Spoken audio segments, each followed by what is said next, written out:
Engkau yang dipilih Allah Bapa di surga untuk melahirkan putranya yang kudus. Engkaulah Bunda Kristus, Bunda Sang Penebus segala dosa manusia.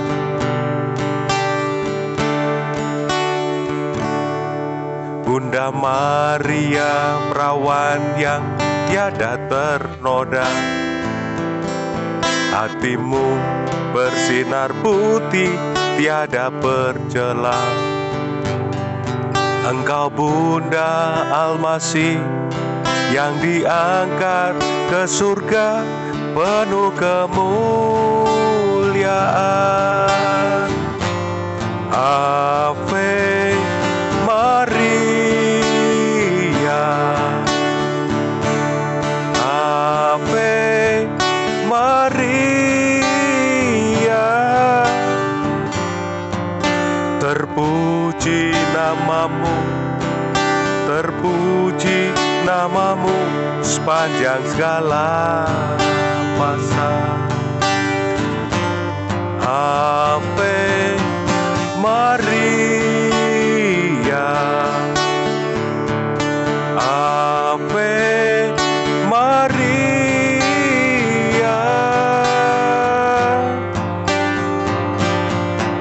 syukur kepadanya Tuhan Sang Pengasih selama-lamanya. Syukur kepadanya Tuhan yang pengasih selama-lamanya.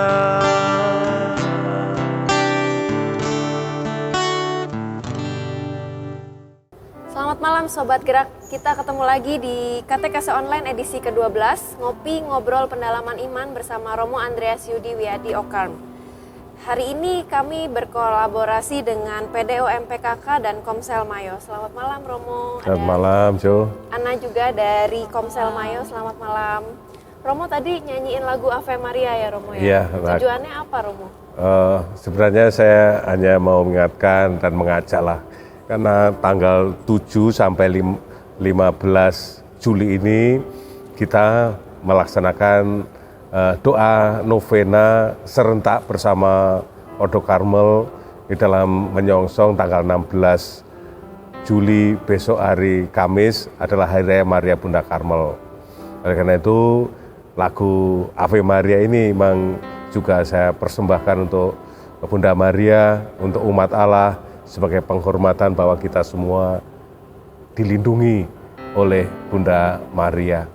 Maka mari kita awali saja Jo untuk acara ini dengan bersama-sama berdoa. Baik, kita langsung mulai ke doa. Mari Romo.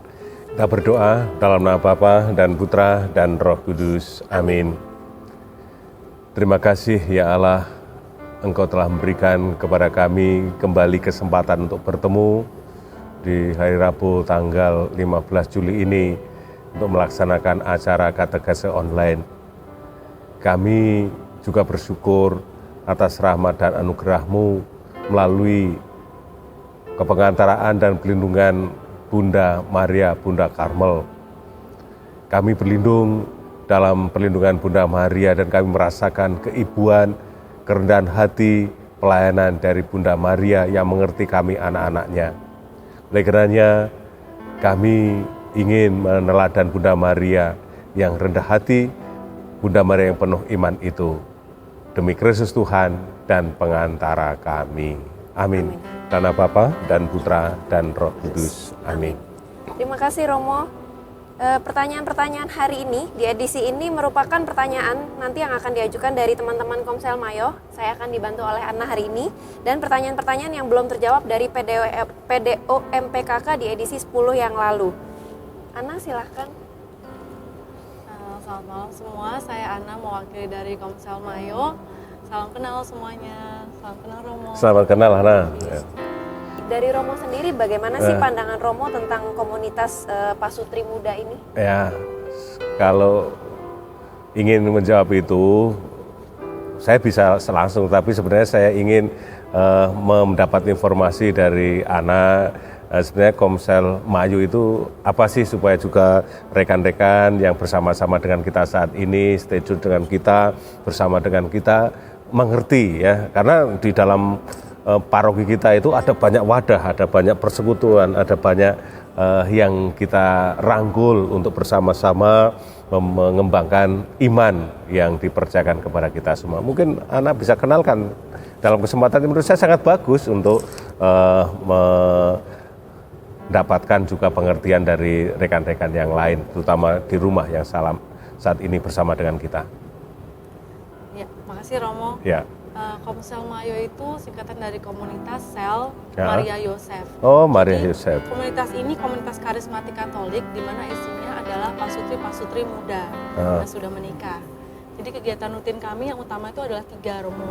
Satu. Yang pertama adalah persekutuan doa. Persekutuan doa ini kami lakukan setiap Sabtu pertama di awal bulan, di mana kami berdoa bersama, memuji, menyembah, dengar firman, dan di situ kita boleh bertumbuh bersama. Ya. Nah, saat pandemi ini pun kami sungguh bersyukur karena kami boleh tetap melaksanakan persekutuan kami secara online via Zoom. Oh, via Zoom ya, Ya. oke. Dan yang kedua adalah Kids Mayo. Jadi Kids Mayo itu semacam sekolah minggu untuk anak-anak. Ya, untuk anak-anak. Jadi sebelumnya kita adakan supaya orang tua juga bisa bawa anak-anaknya ketika kegiatan kita mau. Jadi mereka ada kegiatan terpisah untuk anak-anak. Bagus. Dan untuk online ini pun kami adakan juga, kemarin puji Tuhan ada kerjasama dari tim YCCR dan Kepemudaan Jakarta, BPK Kepemudaan. Mereka mengajak kita untuk siar secara online supaya anak-anak ini boleh mengenal Tuhan sejak dini Bagus. dan tetap dapat gitu untuk sekolah minggunya. Terus. Dan yang ketiga adalah komunitas sel. Jadi kita ada kombas untuk pasutri-pasutri. Mungkin lebih mirip dengan persekutuan doa, cuma kita lebih intim Jadi kita via Zoom, kita sharing bersama, kita saling menguatkan bersama. Dan kami pun senang karena banyak sekali pasutri muda yang ternyata punya kerinduan untuk bisa berdoa bersama-sama dengan kami. Nah, selain sedikit ya saya mengambil karena ini menarik menurut saya, selain kegiatan rohani, kelihatannya memang saya tadi mendengarkan yang kamu sampaikan adalah kegiatan rohani. Mungkin ada kegiatan jasmani apa sehingga keluarga-keluarga muda ini sungguh-sungguh semakin akrab, sungguh-sungguh mendapatkan peneguhan, mendapatkan sukacita dari yang lain. Dari kegiatan rohani itu mungkin ada. Pernahkah atau berziarah bersama atau rekreasi bersama atau apapun yang sifatnya itu lebih kepada jasmani yang fun-fun saja gitu loh. Biasanya kita ada fellowship fellowship. Kita ajak anak-anak main bareng, orang tua pun boleh menikmati acara kami. Cuma karena pandemi ini sayang sekali kita jadi agak berkurang berkurang. Jadi kita online via Zoom gitu. Untuk anak-anak berkurang, tapi untuk kita secara orang tua kita tetap berkomunitas. Oke. Terima kasih, informasi yang sangat berarti. Moga-moga rekan-rekan di rumah juga mendapatkan informasi yang baru, terutama komunitas Mayo Maria Yosef keluarga Kudus Nazaret ini. Oke, kita bisa lanjutkan tema dialog kita pada malam hari ini. Seperti tadi disampaikan oleh Yosefin, ada pertanyaan-pertanyaan yang belum terjawab karena terbatasnya waktu. Silakan, siapa yang menyampaikan? Dari Ana dulu untuk pertanyaan dari Komsel Mayo, silahkan. Aku sebelumnya mau ngucapin terima kasih dulu untuk Gerak MBK yang udah ajak kami Komsel Mayo, PDMBK MBK untuk berkomunitas di sini untuk kita saling talk show, Yang pertama adalah ada pertanyaan dari seputar Komsel Mayo ini seputar pernikahan dan keluarga muda nih, Romo. Yang pertama itu dalam keluarga, bagaimana sebaiknya prioritas antara pasangan, anak-anak, pekerjaan dan pelayanan nih, Romo? Jadi pertama yang harus saya katakan, bagi orang yang sudah menikah, suami istri yang sudah menikah, yang harus menjadi prioritas adalah keluarga. Jadi saya sebelum ke sini melaksanakan pendidikan kanonik pada 2 pasang calon menikah bulan Agustus dan bulan September. Saya juga tekankan ini. Jadi diingatkan apa sih sebenarnya tujuan pernikahan kalian. Mereka langsung menjawab, kami ingin mencapai keluarga yang bahagia, keluarga yang harmonis, keluarga yang sejahtera dan lain sebagainya. Nah, tentu ini menjadi suatu jawaban yang bagi saya melegakan. mereka ingin membentuk keluarga yang bahagia. Nah, kata-kata keluarga ini yang menjadi penting, kata kuncinya di situ. Jadi yang terpenting adalah keluarga, bahwa karir, pekerjaan, siapapun itu menjadi sarana penunjangnya. Jangan sampai keluarga malah menjadi tumbal atau malah tidak menjadi tujuan untuk mencapai keluarga yang bahagia. Karena kalau orang melupakan bahwa hidup berkeluarga itu ingin membentuk keluarga yang sejahtera, keluarga yang harmonis, yang terjadi nanti disorientasi pada satu tujuan yang lain. Misalnya inginnya membentuk keluarga yang bahagia, tapi karena sibuk bukan main tentang pekerjaan, akhirnya bisa membelokkan. Orang sudah kehabisan tenaga, orang sudah bisa tidak punya perhatian lagi pada keluarga, waktunya saja bisa sangat sedikit. Berangkat pagi-pagi benar, pulang juga malam-malam benar. Nah, itu juga ada kalau di Jakarta, memang kita semua tahu bukan suatu hal yang mustahil. Apakah itu tidak baik dalam arti sekali waktu? Oke, boleh. Tapi kalau setiap hari, setiap malam, berangkat pagi, pulang malam, tidak bertemu dengan pasangan, tidak bertemu dengan anak, tidak punya waktu untuk berdialog dengan pasangan, tidak punya waktu berdialog dengan anak. Hati-hati, ini menjadi suatu bahaya. Oleh karena itu, Gereja Katolik melihat bahwa saat ini, dalam tanda kutip memang, gereja kecil, keluarga seperti dalam ancaman. Dalam ancaman bagaimana? Ya ibaratnya kita ini hidup dalam suatu badai yang bisa sekali waktu menerkam dan itu bisa menghancurkan keluarga kita kalau kita tidak sadar akan jati diri dan panggilan hidup kita berkeluarga. Nah, jadi contoh kecil. Siapa sih yang sekarang tidak mempunyai gadget, tidak mempunyai HP? Hampir tidak ada atau dipastikan semua mempunyai. Nah, tadi saya juga berdialog pada calon yang menikah ini. Ini, kamu pasti punya HP. Bagaimana nanti kamu memanfaatkan, menggunakan HP ini untuk kehidupan keluargamu? Ya, kalau tidak bisa menggunakan dengan baik, HP ini tidak menjadi alat, tetapi bisa menjadi tujuan, bahkan bisa memperbudak kita. Waktu kita, kalau untuk HP ada, tetapi untuk pasangan mengatakan, aduh nggak punya waktu. Nah, ini hati-hati. Saya kira itu ya, Ana, dalam konteks ini banyak hal yang sebenarnya bisa kita bicarakan, kita dalami itu, tapi poin-poin itu bisa menjadi dasar kita harus memprioritaskan keluarga. Thank you, Romo. Ya. Untuk next question-nya, kalau ada KDRT atau perselingkuhan dalam rumah tangga, apakah diperbolehkan cerai atau pembatalan pernikahan? Kalau misalnya tidak, ada solusi yang lain nggak? Ya. Begini, saya menjawabnya, KDRT atau perselisihan atau bahkan perselingkuhan itu sebagai suatu permasalahan yang tidak boleh diminimalisir, tidak boleh disempitkan. Kalau ada masalah ini lebih baik cerai. Tidak boleh. Karena itu suatu permasalahan yang harus kita hadapi untuk dicarikan solusi. Nah, pertanyaanmu tadi apakah ini boleh cerai atau tidak? Itu nanti dulu, karena bisa saja kita menyikapi, bisa membicarakan, bisa mendialogkan, bisa mencari solusinya dengan baik. Nah, karena orang sekarang kan seringkali, aduh sudah terlalu sakit hati saya ketika saya dikhianati, Romo. Ya, siapa sih yang tidak sakit dikhianati? Kan ada lagunya, sakitnya tuh di sini. Ya memang sakit. Tetapi sekali lagi, sebagai umat beriman pengikut Kristus, tidak serta-merta, bahkan tidak boleh kalau ada masalah seserius apapun, ancamannya adalah cerai. Bahkan saya selalu mengatakan, jangan sering-sering mengatakan cerai. Bahkan kalau bisa, jangan pernah mengatakan cerai. Karena memang gereja Katolik sendiri mengajarkan Alkitab sebenarnya mengatakan apa yang sudah dipersatukan Allah tidak boleh diceraikan manusia. Lah ini manusia kok seperti Allah, padahal sudah dipersatukan, kok mau mempunyai kekuasaan melebihi Allah, mau menceraikan. Oleh karena itu cari penyebabnya. Semua masalah itu biasanya ada akar penyebabnya. Kenapa? Misalnya pasanganku kok menjadi begini, gitu ya.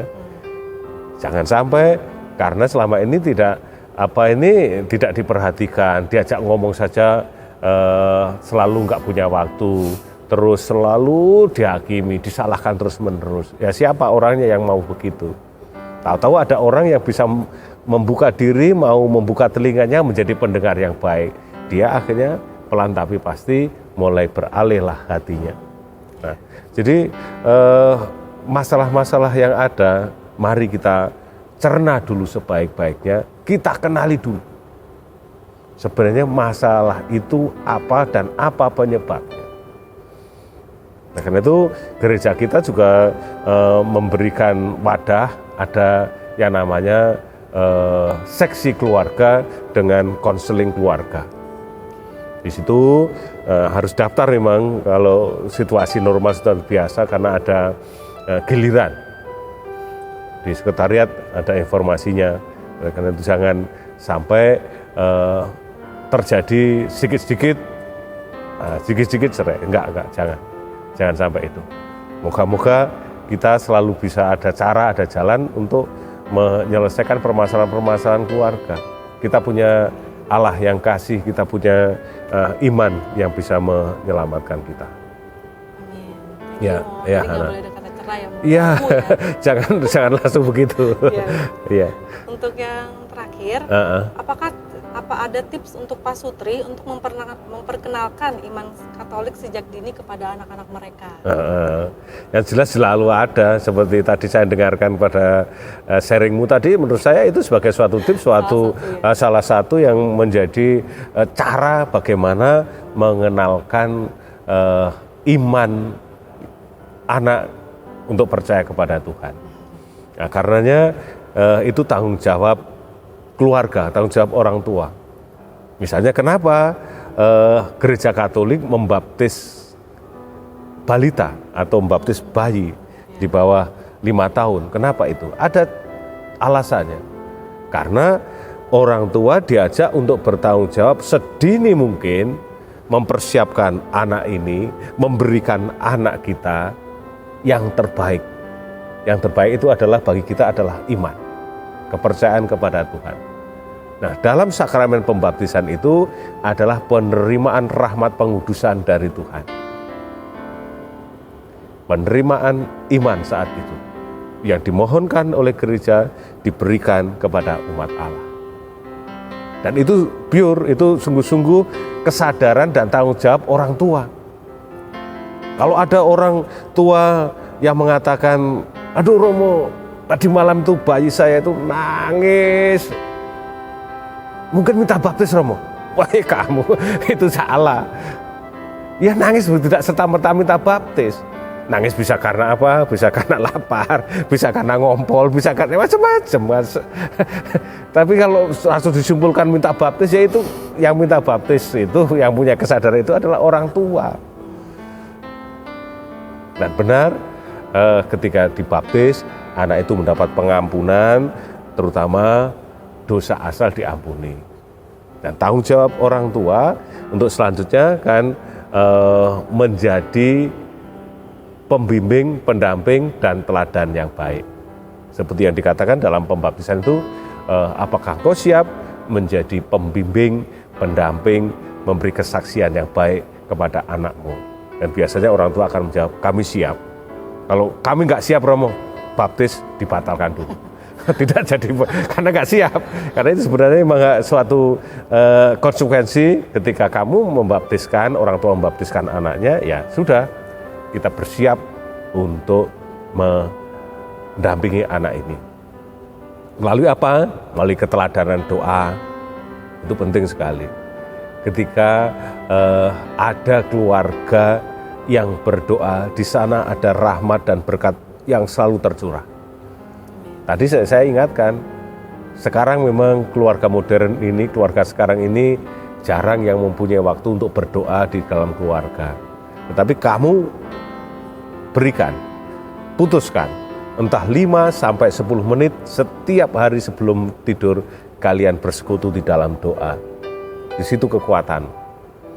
Apalagi nanti ketika misalnya suami mendoakan istrinya atau mendoakan anaknya, di dalam telinganya itu tertanam kasih bahwa aku didoakan, aku dicintai, aku dibawa kepada hadirat Tuhan. Ini pendidikan yang menurut saya sangat bagus. Jangan sampai kita ini punya waktu untuk melihat televisi, melihat gadget kita, melihat YouTube kita, tapi tidak punya waktu rohani saat teduh bersama dengan keluarga.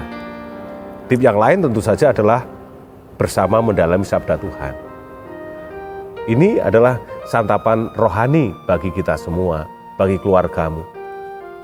Kalau keluargamu sudah tercukupi kebutuhan rohaninya, hatinya, pasti kebatinannya, kerohaninya akan tenang, akan semarak, dan akan ada sukacita. Sehingga menghadapi segala sesuatu itu dengan penuh iman, dengan penuh kasih.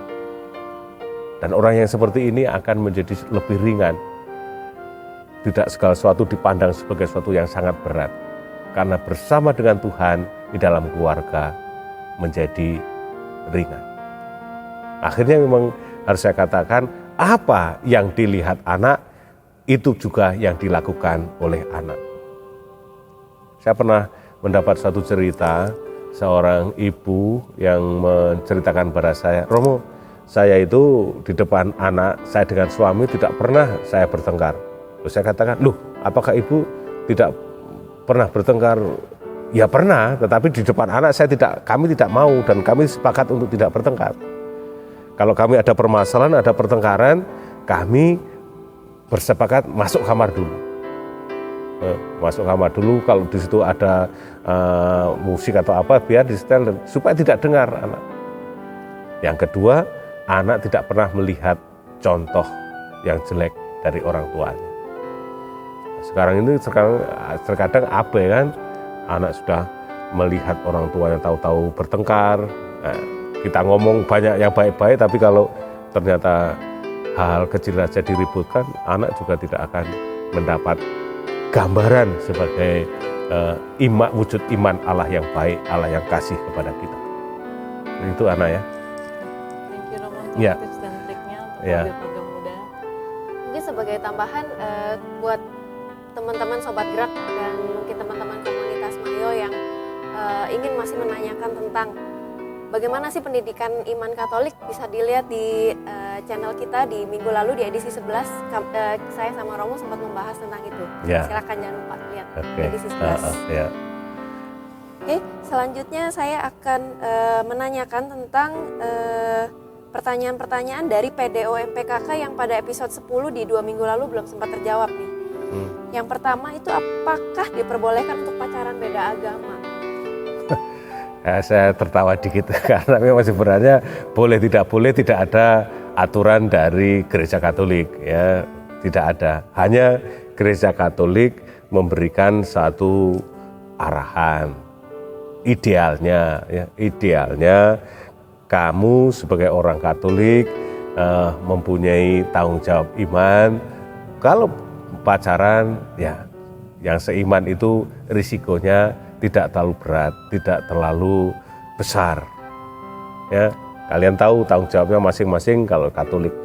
Nah, kalau ternyata kami sudah bergaul, sudah ikut kelompok di Katolik, di kelompok ini, kelompok itu, tetapi kok nggak ada klik, nggak ada yang kena, Romo, bagaimana? Apakah bisa? Ya, itu selalu dimungkinkan. Hanya pegangannya tetap berpegang pada iman Katolik.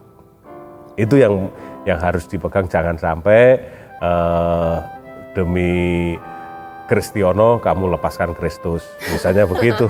Ini suatu yang tidak sebanding, ya, tidak sebanding, karena Kristus bagi kita ya segalanya. Kristus adalah juru selamat hidup kita, hanya Kristus yang kita bahas seperti kemarin dulu. Akulah jalan kebenaran dan hidup, barang siapa tidak melalui aku tidak akan sampai kepada Bapa. Nah, jadi itu Yosefin, tidak ada satu larangan, tetapi rambu-rambu yang harus dipegang, yang harus tetap diingat. Kamu punya tanggung jawab untuk memperkembangkan imanmu, untuk memelihara imanmu, karena iman itulah yang akan menyelamatkan kita, bukan yang lain, tapi iman kita. Baik, pertanyaan selanjutnya cukup menarik nih Romo. Mengapa tidak atau belum ada sakramen pengakuan dosa secara online? Nah, apakah memungkinkan untuk dilakukan secara online? Sejauh yang saya tahu belum dimungkinkan pengakuan dosa secara online, ya. Artinya offline. Kita kalau pengakuan dosa tetap saja dalam keadaan situasi kritis seperti ini atau pandemi seperti ini, paroki tidak melarangnya kalau ada sesuatu yang sangat mendesak. Kami akan melayani dan selama ini memang begitu juga.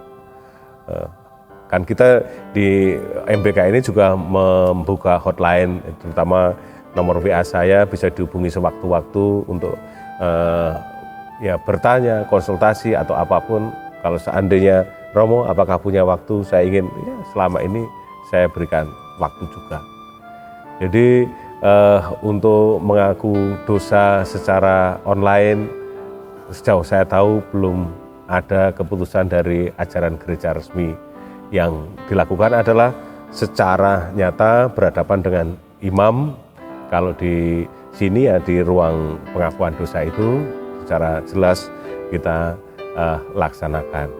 Nah, untuk ke depan saya juga tidak tahu perkembangannya bagaimana, tapi saya jawab untuk sekarang sampai sekarang pengakuan dosa langsung dengan di hadapan imam langsung, bukan secara virtual. Ya, jadi aku malu datang bertemu dengan Romo, sehingga aku dosa melalui Vicol saja Romo. Ya, saya belum bisa kalau ada pertanyaan seperti itu untuk sekarang. Ya. Melalui Zoom Romo. Nah, ini belum ada sejak saya tahu, hukum gerejanya juga masih berlaku seperti itu. Berarti kalau misalkan mau melakukan pengakuan dosa masih bisa dilakukan ya Romo, ya, secara online, offline, seperti biasa ya? Iya seperti biasa. Hanya saya juga harus bertanya melalui entah telepon, apa alasannya. Saat ini kan dibatasi untuk bertemu secara langsung seperti ini, kita dibatasi. Nah, agar apa? Ya agar ikut serta, kita punya tanggung jawab kesehatan sosial, kesehatan masyarakat.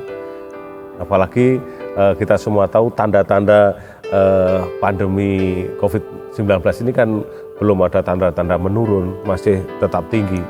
Nah inilah yang harus tetap kita jaga, jangan sampai kita lengah, jangan sampai kita merasa sudah tidak ada lagi, padahal ada dan malah luar biasa.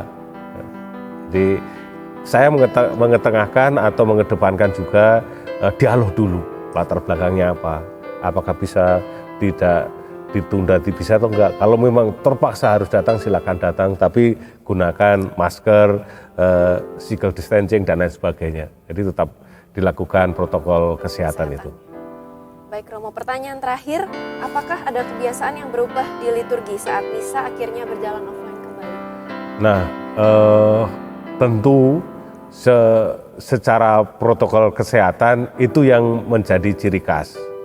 Kita sudah membentuk di MBK ini gugus kendali untuk penanganan dan persiapan dalam misa new normal ini.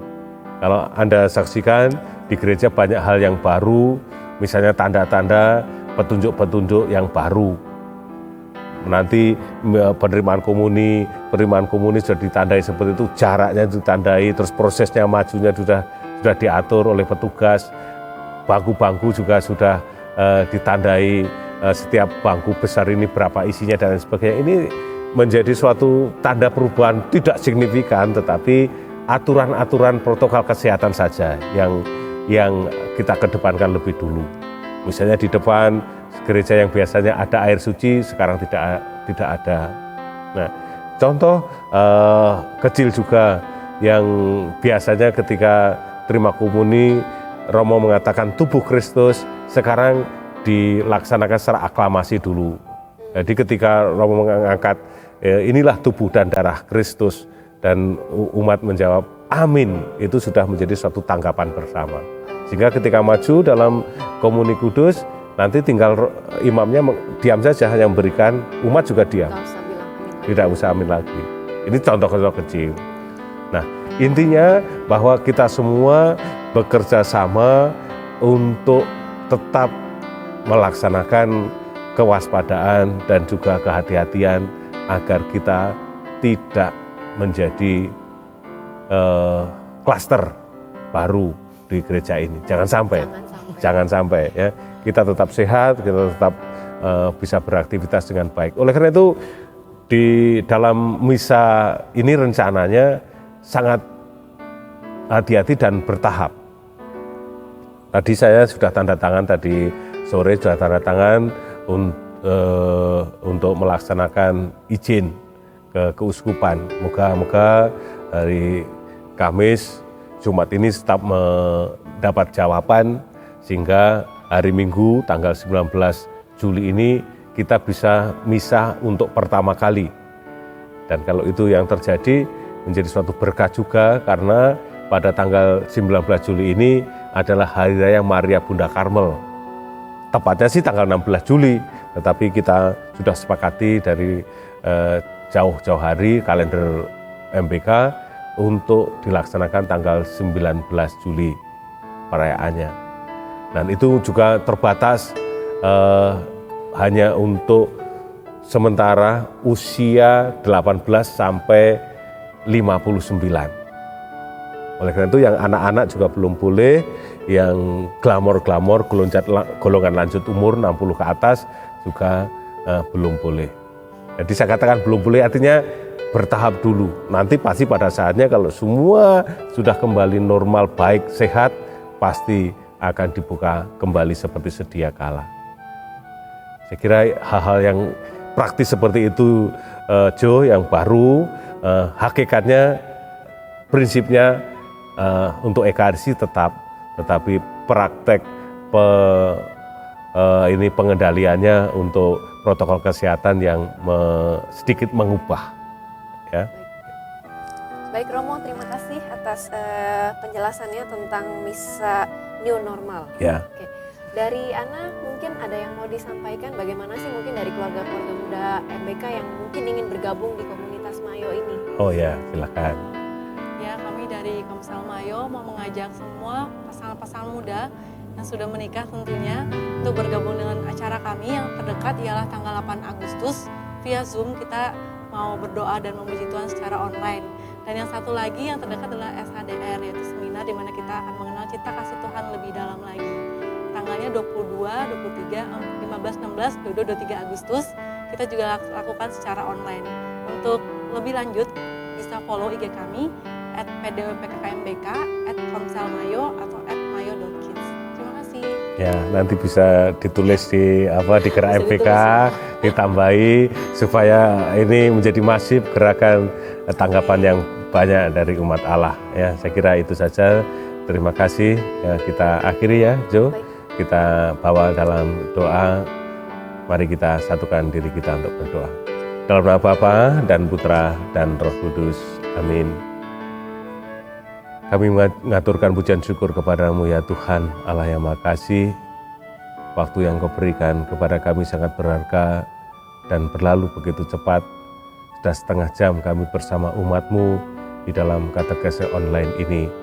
Semoga Engkau berkati apa yang kami lakukan, yang kami sampaikan ini bermanfaat bagi banyak orang sehingga sungguh menyadarkan dan menghantar umat-Mu semakin beriman kepada Yesus Kristus yang adalah jalan kebenaran dan hidup kami. Sebentar lagi kami akan mengakhiri acara ini dan semoga nanti kami dapat istirahat dengan nyenyak dan esok hari dapat bangun dengan gembira hati. Demi Kristus Tuhan dan pengantara kami. Amin. Berkatalah untuk kita semua dalam nama Bapa dan Putra dan Roh Kudus. Amin. Mengingatkan kembali dua program Panitia Penggerak Tahun Keadilan dan Keluarga Paroki Tomang, Celengan Yesus Tunawisma, dan yang program yang kedua adalah program Tanggap Darurat Gerakan Bela Rasa COVID-19. Setelah ini nanti Romo akan menyanyikan lagu penutup dan nanti setelahnya kita akan mendengarkan lagu puji-pujian dari teman-teman Komsel Mayo. Kemudian minggu depan edisi ke-13 adalah edisi yang sangat-sangat spesial karena Paroki Tomang Gereja Maria Bunda Karmel akan merayakan Pesta Nama Pelindung. Jadi jangan sampai terlewatkan untuk edisi 13 Ngopi bersama Romo Yudi. Dan saya akan menyanyikan satu lagu, Ajaib Tuhan, dan akhirnya Tuhan memberkati. Dadah. Jangan lupa klik like dan subscribe di YouTube Gerak MBK dan Instagram @gerakmbk. Sampai ketemu lagi minggu depan karena minggu depan itu edisi yang spesial. Amin.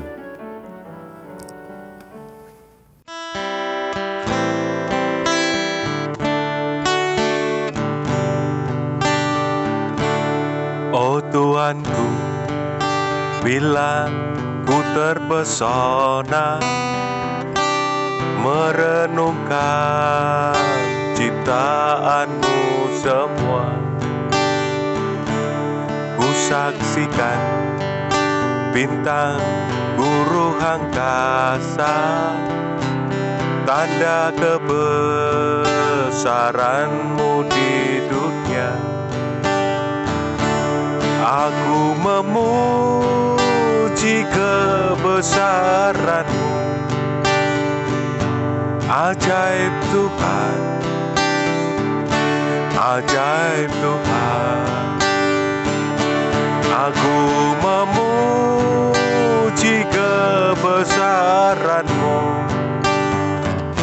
ajaib Tuhan, ajaib Tuhan, ajaib Tuhan, ajaib Tuhan.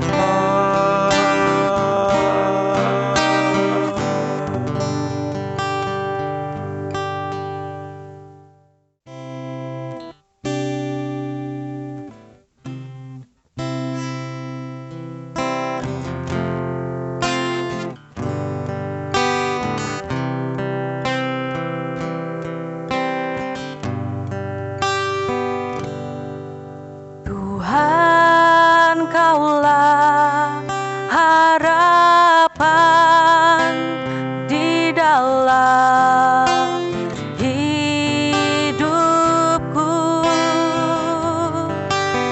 Ku percaya padamu, rancanganmu sempurna.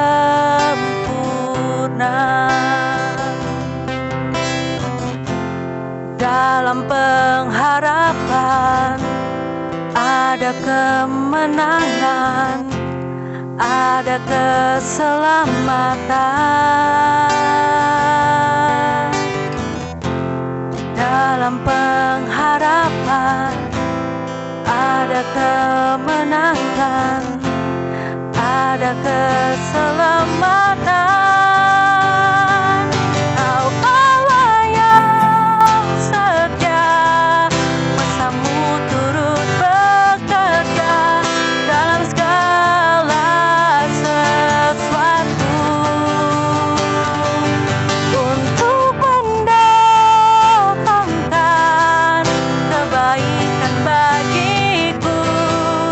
Rancanganmu sempurna.